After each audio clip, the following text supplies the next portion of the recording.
Yeroodhaaf maqaa kiyya himachuun barbaadu kanan dhaladheetti guddadhe Jiituu Magariituu Oromiyaa keessattidha. Barnoota kiyya kutaa 1 hanga 12tti haadhaaf abbaa koo biratti ergan baradhee booda kutaa 12ffaa booddeellee carraa yuunivarsiitii barachuu argadheen waggaa 3 yuunivarsiitiitti baradheen eebbifameen haa ta'uutii garuu barnootan eebbifameen waggaa 2 hojiillee barbaannaan argachuu dadhabeen ogummaa yeroo gabaabaa keessatti hojii nama argachiisuu danda'u baradheen hojii dhuunfaa koo banadheen hojjechuun jalqabee. Keessumaa yeroo ammaa kanatti namoonni baratan barreessuu, dubbisuu, lakkoofsa lakkaa'uu erga baranii booda barnoonni bakka ittiin baratanii hojii ittiin argatan utuu hin taane bakka ittiin umrii ofii itti gubanidha. Otoo barnoonni hin dhufiin abboolii akaakulii keenya biratti dargaggeessi waggaa 16 waggaa 18 guunnaan gaa'elatti seenaa. Dubartiin illee akkanuma waggaa 13 waggaa 14 fixxee jennaan maatii isheerraa adda baatee gaa'ela dhaabbatti. Haa ta'uutii garuu erga barnoota kan jedhamu kuni dhufee booda barataan tokko baratee eebbifamuuf yoo xiqqaate umriinsaa waggaa 23 ta'a. Sanaan booddee hojii argatee biyya ramadametti haga of danda'utti waggaan otuma deemuu umriinsaa waggaa 30 yeroo ga'u yeroo dargaggeessa dhalchee umrii 12 guutuu qabaachuu qabutti otoo sodaatuu gaa'elatti seenaa. Sanuu gaa'elli bara kanaa immoo bara kaan qabu galgaluma keessa ishee fuudhee isatti heerumte walii kanii nama biraatti darbuu kun dhiibbaa barnootaa hawaasa keenyatti fidedha jennee kan amannu nama baay'eedha jedhee yaada. Barachuun kiyya bakka itti na fayyadeeru ani hin argine. Ana qofa otoo hin taane haatiif abbaan koo ana waliin ijoollee 5 godhatanii hundi keenyiyyuu barannee marakkanne. Otuu barnoota kan jedhamu kana fageessinee hin baranne ta'ee maatii keenya akka barbaannutti gargaaraa jirra. Ijoollee haga kanaa dhalchinee kan nu gargaaru garuu tokko dhabne komii jedhu keessaa dafnee baana ture. Hojii mootummaas ta'e miti mootummaa baratee kan dhabe ana waliin maatii keenya keessaa nama 3dha. Obboleettiin koo tokko kutaa 12 fixxee hojii qulqulleessummaa waajjira mootummaa keessatti argatte. Qabxiin maatirikii wanta jalaa hafeefi achuma keessatti heerumtee gaa'ela raafamaa tokko ijaarrattee anaafis maatii kiyyaafis gufuu taatee turteetti. Obboleettiin kiyya tokkitti haftee quxisuu taatee hunda keenya booddee dhalatte immoo maatiin kiyya baay'ee qanansiisee ija qananiidhaan ishee ilaala. Anillee akkanuma baay'ee nama rarti. Carraan gaarii ishee mudatu jireenya isheef jedheen magaalaan inni jiraadhu ofitti fudheen jiraachisuu eegale. Haa ta'uutii garuu isheen carraa gaariin ishee mudatu jedheen otoon filadhuu fi gorsa eekkamsa jireenyi ishee irratuuf guyyaa guyyaan hin qooduu fi akka waan ani gadi ishee qabuuf hacuucuuf yaadeetti fayyadamtee bakka hin taanetti kuftee. Wanti isheen murteeffattee heerumte kunis anarra darbee gaa'ela koo irratti illee dhiibbaa guddaa fidee dhufe. Haatiif abbaan koo nama baay'ee dhama'oodha. Lamaanuu hin baranne ogummaa qotee bulummaas hin qabani. Lafti qoodamee fi maatii isaanii irraa gahe ofii qotanii nu nyaachisan isaan bira hin jiru. Haati kiyya farsoo naqxi, haraqee naqxi, umrii ishee guutuu abidda jala nama jiraatedha. Abbaan koollee akkanuma haadha koo gargaaruun wanta isheen barbaaddu guutuufiin darbee immoo hojiima argate magaala keessaa kabaja isaas otoo hin tuqiin hojjechuu danda'u uffata hodhuu meeshaawwan garaagaraa bitee buufatee gurguruu kanaan jiraachaa maatii keenya jiraachisaa nuunis nu guddisaa ture. Bara mootummaa dargii keessa abbaan koo ajajaa dhibbaa ture. Haa ta'uutii garuu wanta mootummaan dargii godhu otuma inni ajajaa dhibbaa ta'ee jiru waan isan gammachiisneef meeshaa isaa hiikee manatti gallaan abbaa kiyya ajjeesuuf bakka inni jirutti himatanii murtee seeraa dabarsuuf beellamarra too jiraniiti mootummaan kun kufee abbaan koos hidhaarraa namoota siyaasaan hidhamanii jedhamee bilisa bahee haga har'aatti illee lubbuun isaanuuf jirti. Ofii dirqiidhaan dirree waraanaa seenee dirqiidhaan immoo dhala namaa fuudhee dirree waraanaatti galchuun barbaadu. Isa bira hiriyoonni isaa dhuman lakkoofsa hin qabu. Kana qofa otoo hin taane mootummaa Dargii kan inni jibbu sooshaalistiin waaqa akka hin qabaanne dhumarratti waaqxiin jiru jettee akka amantu si godha. Kallacha waan isaan jedhan beekumsa isaan fidan sanuu haaraa kan ta'e hawaasa kan hin madaallee aadaa fi duudhaa hawaasa keenya waliin hin deemne guutummaatti dirqiidhaan akka fudhattu kan si ajajudha. Hawaasni immoo aadaa fi duudhaan isaa eegamuun dirqamadha. Sirna dimookiraasiidha jedhee mootummaan Dargiin kan labsu sirna dimookiraasii otoo hin taane sirna biirokraasii. Ilmaan hiyyeessaa bakkeewwan garaa garaa irratti otoo shiroo mataa isaanii hin danda'atiin maatii isaanii jalaa bahanii dhimma isaan hin galchine keessatti dhumaa jiraniin dhumuu hin qabanii jedhee nama amanu bilchaataa namaati. Yeroo mootummaan Dargii kuni kufe haati kiyya immoo abbaa kiyyatti otoo hin heerumiin meeshaawwan dhukaasaa rasaasaa boombii garaa garaa mana maatii ishee keessa dhoksuun booddee irratti waggoota hedduuf dhoksitee keessee gurgurachuun gatii gaarii dubartii argattedha.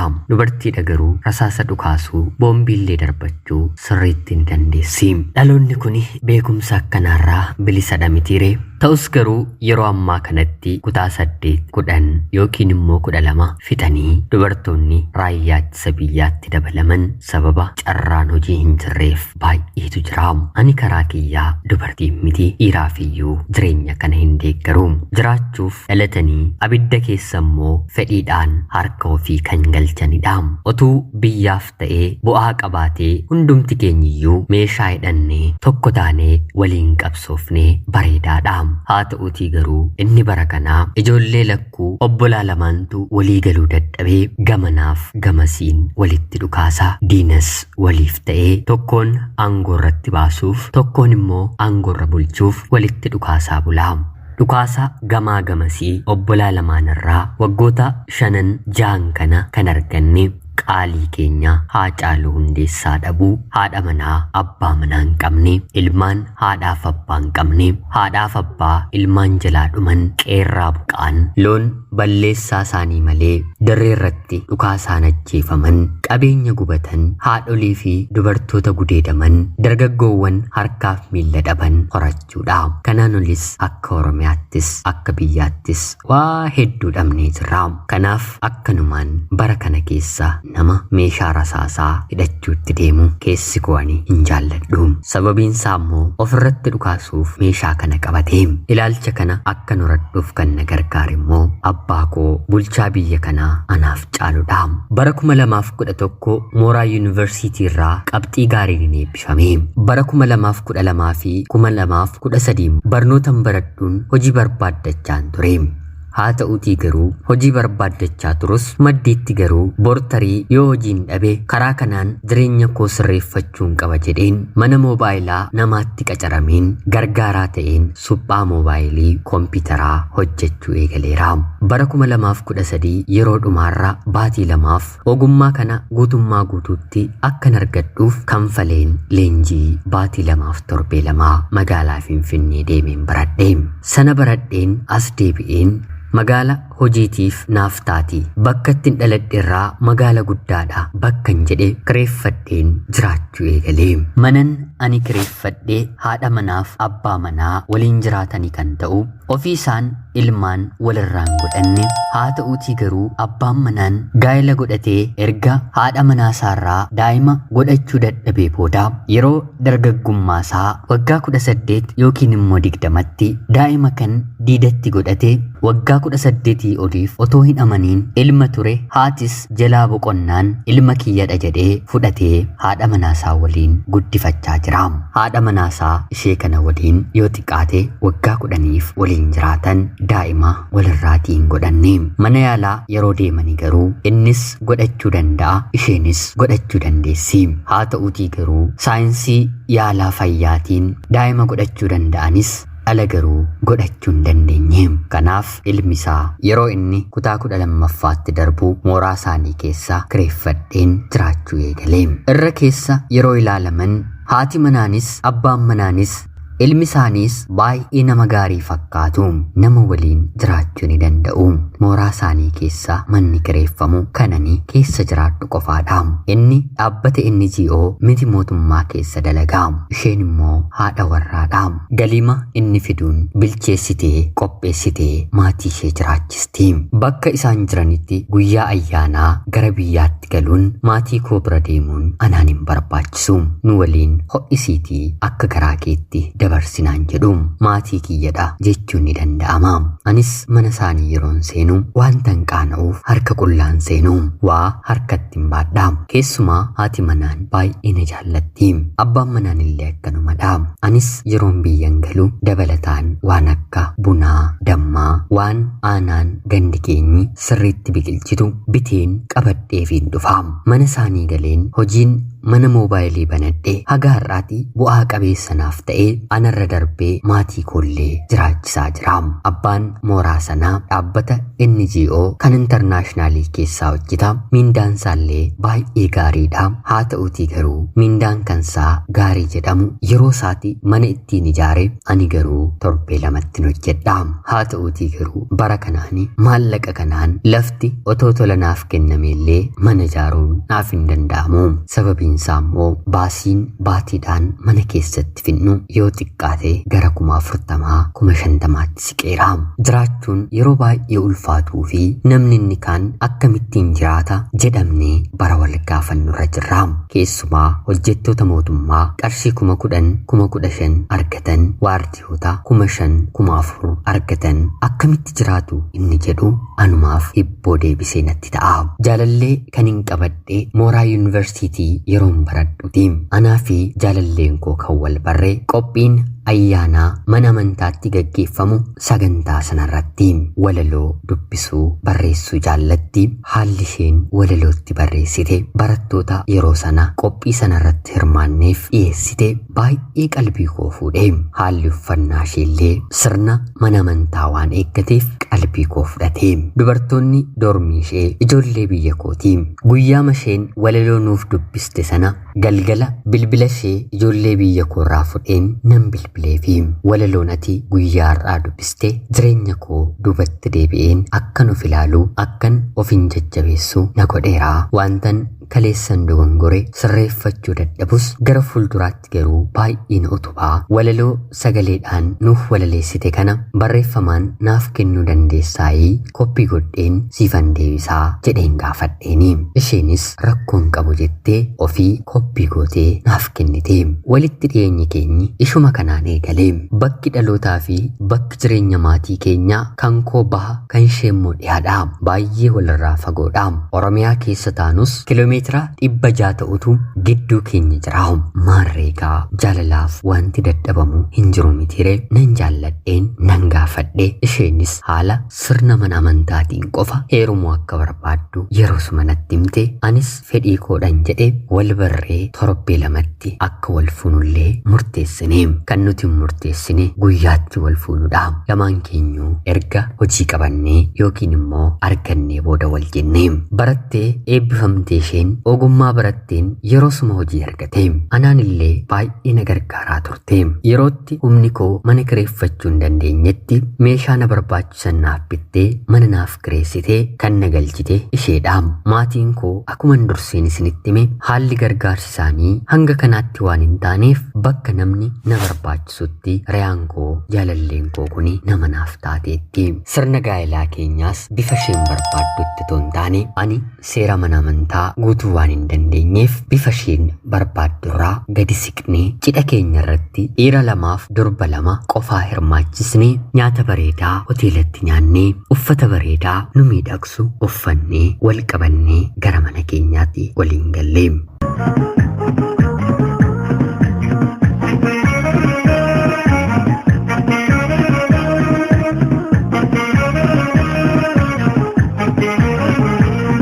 Guyyaa cidhaa dirqama namoonni hedduun argamuun qabanii humni hin jiru taanaan baasiin taaneef nama saaxilaa qabeenya cidha sanarratti bahetu jabaachuu yookiin immoo laaffachuu gaa'ela sanaa hima otoo hin taane jaalala gidduu isaanii jiru sodaa waaqaa horatantu cidha sana borii murteessaa. Haadhi manaan koo immoo beektuudha. Kanaan anaaf ishee mooraaman jalqaba kireeffadhe keessaa waliin jiraachuu eegallee mooraan suni garuu yeroo booddee dhukkuba natti ta'e. Hojii dhuunfaa kiyyaa eegaleen baatii afurittiin gaa'ela dhaabbadhe.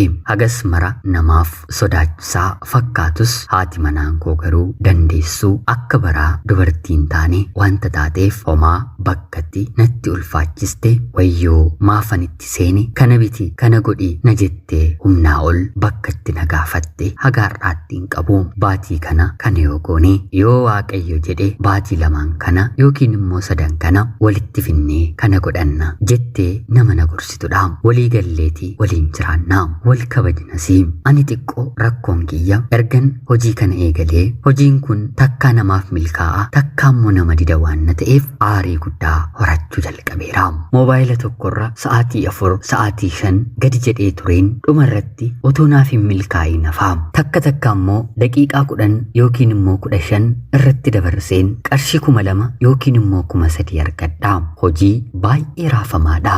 Har'a nan argadda jedhee yeroon seenu nan dhabaa. Hojiin hin jiru jedhee immoo yeroon galu hojiin ni dhufaa. Miira namaa jeeqa mitire wantin torbeetti yookiin immoo torbee lamatti argadhu maallaqa gaarii bareedaa ta'us haa ta'uutii garuu nan hojjedha jedheen kutannoodhaan yeroon deemu aareen deebi'a. Yeroon aaru kana dhuguu mana dhugaatiitii sa'aatii muraasa dabarsuun eegalee aarii koo ofirraa buusuuf jechuudha. Dhugaatiin akkanumaan eegala mitire miira kanaan mana hin galu jedheen afaan kootti waa fudhadheen galaa. Haati manaan koo dabarsiteen dhugiin malee dhugi ilmi dhiiraa yoo dhuge malee gootummaan keessaa baddi jedhee mammaaka abbaan koo humna kee laalii otoon dabarsiin otoo nama narrabsiin dhuginaan jetti. Fedhii kiyyaan 2 yoon dhuge haati manaan kiyyas naaf eeyyamteetti jedheen 2 yoon dabale xiqqoo qaamni koo ni ho'aa ol ni ka'aa. Mana amantaa hedduu keessatti dhugaatii alkoolii dhuguun ni dhorkamaa. Sababiin isaa immoo dhuma seenaa kootu isinitti himaam. Obboleettiin kiyya carraa gaaliin heerumaafillee ishee dhaqqabu jedheen barnoota kutaa 10 erga fixxee booda ofitti hin fudhee anaa fi haadha manaa koo waliin jiraachuu jalqabde. Quxisuu waan na taateef qananummaa qabdi. Kanas sanas yoo bitamee fi jaallatti ana bira teessee baatii 2 baatii 3 otoon fixiin namicha mooraa kana nuuf kireesse waliin hariiroo akka eegalte moobaayilii isheerraan arge. Maalli kuni yaa rabbii yoomittuu immoo sadarkaa kanarra ga'ani jedheen qaamaan yeroon gaafadhu anaan qaana'uurra obboleettiin koo quxisuun barinni konkolaataa qabaa mana qabaa yoo xiqqaate qabeenyi isaa lamatti rameeti ana waliin jiraataa. Ani akkan barbaadetti jireenyan barbaade filachuu waan hin danda'uuf nu gidduun seeniinii jettee dhuftee baatii 2 yeroon kunne keessatti jecha kana naaf deebiste. Baay'een aare baay'een gubadhe dhiisi jedheen guyyaa hedduus nan dhorke. Yoo xiqqaate namni kuni dachaa umurii ishee hangafaa gaa'elas qaba dhala dhabe immoo guyyaa rabbi jedhanii argataa. Kanaan aaruu gubachuun jalqabe. Mataa kiyyaan kan hin dhugu 2 eeyyama haadha manaa kootiin 2 aarii obboleettii kootiin immoo 2 dabaladhe waliigala biiraa 6 tokkoon yeroo ammaa qarshii 35 hojiin guyyaa guyyaatti hojjedhurraa qarshiin 216 kan dhugaatiidha. Suuta dabalachaan dhufe. Haganumas dandeettiin of to'achuu koo dadhabaa deeme. Haadha manaa koo waliin waggaa 2 booddee bakka hojii ishee bakka kiyyatti yeroo jijjiirrattu daa'ima godhanna jennee waliigalleerra. Sana ta'uu baannaan garuu xiqqoo isheef rakkoo hojii ishee irratti illee dhiibbaa waan na fiduuf waliigalleema wanta murteessinedha. Kanaan jiraachaatti fufne. Obboleettiin kiyya abbaan manaan mooraa kana kireessu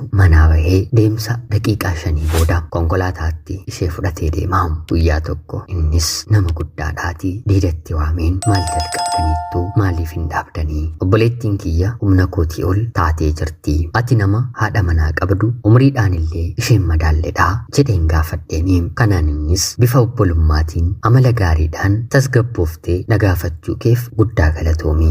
Haa ta'uutii garuu anaaf ishee gidduutti jaalalli uumameera. Jaalalli immoo jaamaadha. Eessaa eenyu biraa akka si qabu hin beektu jedheenaaf deebise. anis ati bar gaa'ela qabdaa gaa'ela keerratti maaliif waan hin taane dabaltaa haati manaa kees yoo si dhageesse maal gootaa jedhee yeroon gaafadhu yoo dhageesse maal na gootiree anaaf ishee gidduu dhalli hin jiru dhalli bar gaa'elaaf soogiddadhaa obboleettiin kee anaaf ulfooftee jennaan fedhii kiyyaanan ittimeen ishee hiikaa si'a hedduu dubartoota hedduu biratti yaaleera haati manaan kiyyas ni beekti haa ta'uutii garuu anaafis wanta naaf hin milkoofneef ishee waliin hin jira malee adda ba'uuf fedhii ergan godhadhee tureeraa jedhe natti hime maaliin godha baay'ee natti ulfaate haati manaansaa anaan dursitee barteetti ani abbaa manaa ishee mariisiseen torbee yeroo hin guunne keessatti waan jiru natti haasofte anis dhiisi jedheen sossobeeni mana yeroo dhuftu nan gorsaanii haati manaan kiyyas ni gorsitiini har'a moo bor sababa obboleettii keetti na dhiisee narraa adda bahaa waraqaa adda ba'umsaa naaf fidee dhufa jettee yaaddofti kanaan ani obboleettii kiyyaan yookiin hariiroo nama kana waliin qabdu dhaabii yookiin immoo mana kootii narraa bahin jedheeni kanaan obboleettiin kiyyas mana kee kana birqii gootaayii jettee naaf baate namni kun mana kireessee fi qofaatti jiraachisuu eegalee haati manaansaa dhuftee yeroo hundaa anatti boossi haati manaan koo yoo jirtus yoo hin jiraannes bakka hojii koottis waan dhageesse waan argite fiddee tokko lamaan natti himti anis baay'ee mangaddaa fi guyyaa tokko bilbiltee bakka kamitti yoo natti dhufte gaariidha bakkan dhugaa jirutti haati manaansaa na bira dhufte yeroo isheen na bira geessu dhugaatii jalqabeen arfaffaarra gaheera isheenis har'a anumtuu dhuguun barbaada jettee na waliin dhuguu jalqabde kan jirru magaaladha mitiire icciitii keenya fuudhee manatti kan odeessu kan ijaan nu argu kan nu beeku baay'ee miti yeroon ani safara kiyyaa jaarra ga'u isheen afurra geesseetti har'a guutummaatti kan si affeeru anadha waan na ta'eef hanga barbaadde dhuginaan jettee lakki kanaa ol hin dhugun jedheeni na dirqamsiistee lama akkan dhugu na taasistee ofiis lama dabalattee walii galaan isheen 6 ani 8 dhugne kaanee gara manaatti galuuf yeroo jennu anatti baay'ee ulfaateera isheen immoo yoo qabamte malee socho'uu hin dandeessu haati manaan kiyya bakka hojii deemteetti abbaan manaan kan ishee immoo obboleettii kiyyallee qabatee fiildii baheera baajaajii kontraata fudheen gara mana isheetti galcheen siree ishee irra ciibsee haa ta'uutii garuu haalli uffannaa ishee bocni qaama ishee dhugaatii qaama kiyya ho'ise waliin dabalatee carraa kan argadheen biraa deemuun natti ulfaate ofiis machii kana keessa teessee fedhii ishee natti argisiiste waliin ciisee halkan sana waliin bullee bakka nuti of wallaallee waliin ciisnutti kan nu arge eenyoo ta'e gaariidha ilma abbaa manaa ishee mana jiraachuusaas nuti yaadanne waan tokko waa'ee isaayyuu qalbiitti hin godhanne kana ni xiyyeeffadhe haati manaan koo mana akka hin jirree fi isheen immoo abbaan manaan ishee mana akka hin jirredha waliin ciisne ganama cireesaa fudhatee otoo nyaatuu ani hirribaa ka'een yeroon itti bahu nannahee nan wareeree abbaan koo obboleettii kee yeroo qabatu ati immoo haadha manaa isaatti dabarte miti situ argate jedhee natti dubbate naasuun koo ittuu naaf dabalame deemee abbaa isaatti simee haadha manaa kiyyatti akkan dubbanneef garuu nan kadhadheeni innis kadhaa koo naaf dhagahee otoo isheetti hin dubbatiin hafee abbaan manaan nan ulfeessa jedhee obboleettii koo waliin ciisaa jira mitiire haa ta'uutii garuu dursitee haati manaan anarraa ulfooftee ammagaa jireenyi bitaa kan natti galee yeroo isheen ana waliin ciisterraa kaasee ilmi isaa deemeetti mee kaasee waliin ciisuu dhaabanii guyyaama tokko ana waliin ciisteen ulfooftee otoma nuti mooraa sana keessa jirru manni sun gurguramee warra gurguranirraa haati manaasaa qooda ishee ga'u fudhattee kireeffattee nuufis kireeffsitee jiraachuu eegalte abbaan manaan obboleettii koo fudhatee mana biraa kireeffatee jiraachuu eegale haga ammaatti icciitiin kun haadha manaa koo biran geenye abbaan manaan ani ishee waliin ciisuu kootti gaarii fi sababa adda bahinsaa naaf goote jedhe erga isheen deessee booddee garuu natti naafee icciitii kanas haadha manaa keetti hin himu jedhee jaalalleesaa yookiin immoo obboleettii koo waliin waadaa naaf seenaniiru amma bitaa kan natti gale ilmi kiyya dhalatee amma waggaallee hin guunne haati manaa koo icciitii kana hin beektu fuulli mucaa kanaa immoo ammumaan harkisaa miillisaa guutuun qaamasaa anumaan fakkaata maal akkan godhu bitaa natti gale galee haati manaa koo nama qulqulluudha. Akka amantaa keenyaatti cubbuullee yoo raawwanne abbaa gaabbii itti mannu itti himnee gaabbiitti seenuu ni qabna. Haa ta'uutii garuu ani cubbuu kee kanallee abbaa gaabbii kiyyatti himachuullee nan sodaadhe. Sodaa ulfaataa keessan jira. Dhugaatiin lama jedhee jalqabe 8 irra gaheen kunoo kanaan nagahee amantaa koollee akkan dhabu na taasise. Eegan kana ta'ee ilmi dhalate cubbuu kiyyaan ta'us takkaa dhalateeraatii. Ani garuu guyyaa sanarraatii kaasee gaabbeen gara dhugaatiitiin deebine. Kunoo dhumni isaa kanaan nagahee. Haadha manaa koo kana gonkumaa dhabuun barbaadu. Haa ta'uutii garuu bor haati daa'imaa ati abbaa daa'imaadha jechuun isheen oolu. Dhugaan kun akka har'a ishee dhokatee nafuu itti muuf dhiisuun bitaanatti galee. Cubbuun halkan tokko hojjechaa bule hagaarraa na waadaa jira. Mee wantan godhu yaada keessan komentii jalatti naa barreessaa. Ana obboleessa keessan Jiituu Magariituu Oromiyaa keessaati. Ulfaadhaa nagayaatti galatoomaa.